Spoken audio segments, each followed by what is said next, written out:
Então chegou finalmente a hora, né, meu querido Alexandre? Agora, entre os mais pedidos aqui de todos do Paranormal Experience, doutor Paulo César Fructuoso. Tudo bom com você? Tudo bem, muito grato e honrado em aqui estar. Maravilhoso. Então vamos começar esse papo aí que a gente estava esperando desde o início do programa, né, meu querido Alexandre Sherminator. Eu vou começar com a primeira pergunta, meu querido doutor Paulo César, sobre a sua infância, para a gente conhecer você melhor.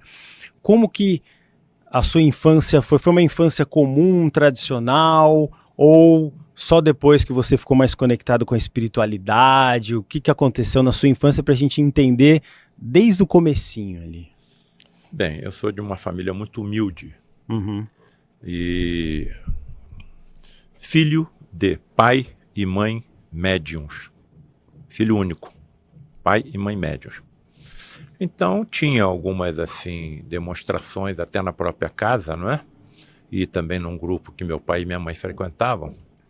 Mas chegando à adolescência você vai se afastando naturalmente porque você quer ter uma vida normal.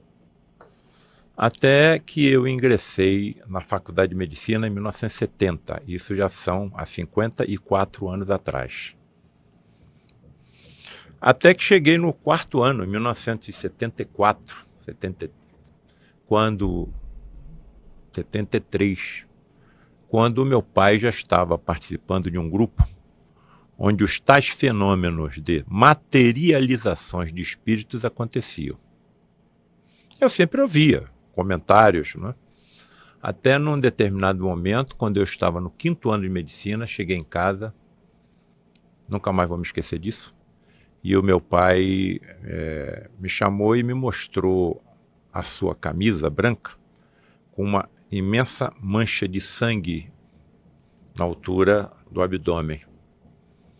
Aí eu indaguei, mas o que aconteceu? Você sofreu algum acidente?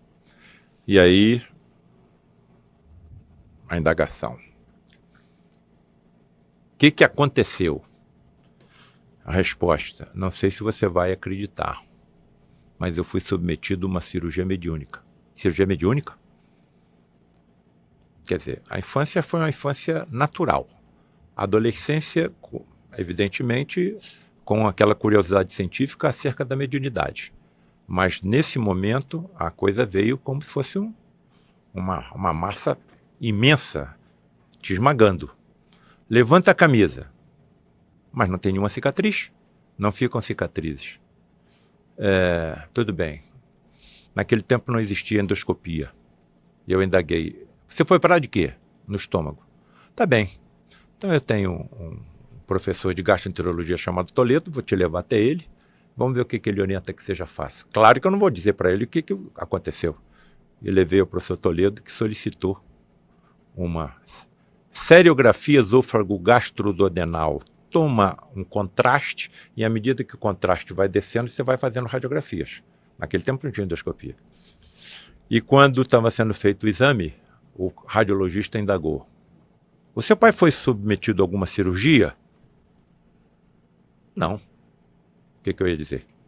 Mas nós estamos vendo alguns sinais aqui relacionados com algum procedimento cirúrgico.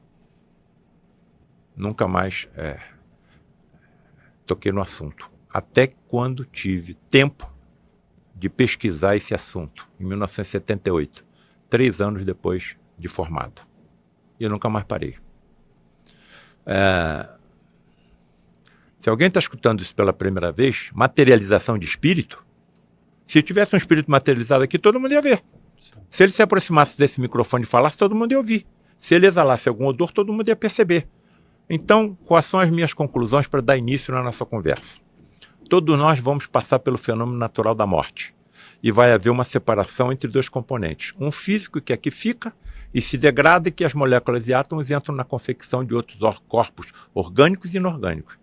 Mas nós temos um componente extrafísico, aliás, pregado pelas religiões. Vital, energético, transmissor da vida aos nossos corpos.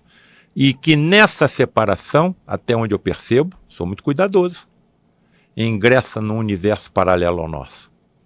que é o que a religião chama de plano espiritual, plano astral, plano celestial. Para mim, tudo isso hoje é sinônimo.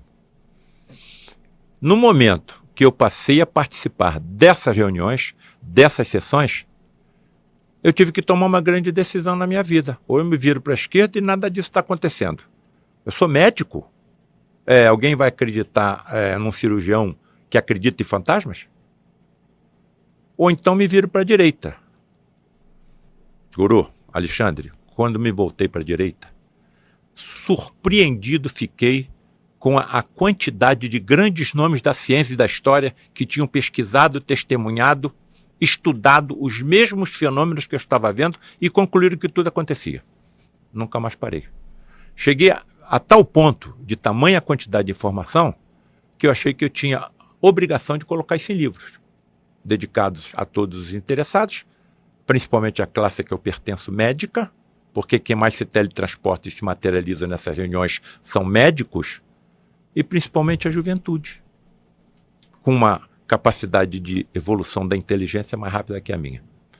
Então, se eu não tivesse escrito livro nenhum, vocês nem saberiam que eu existo.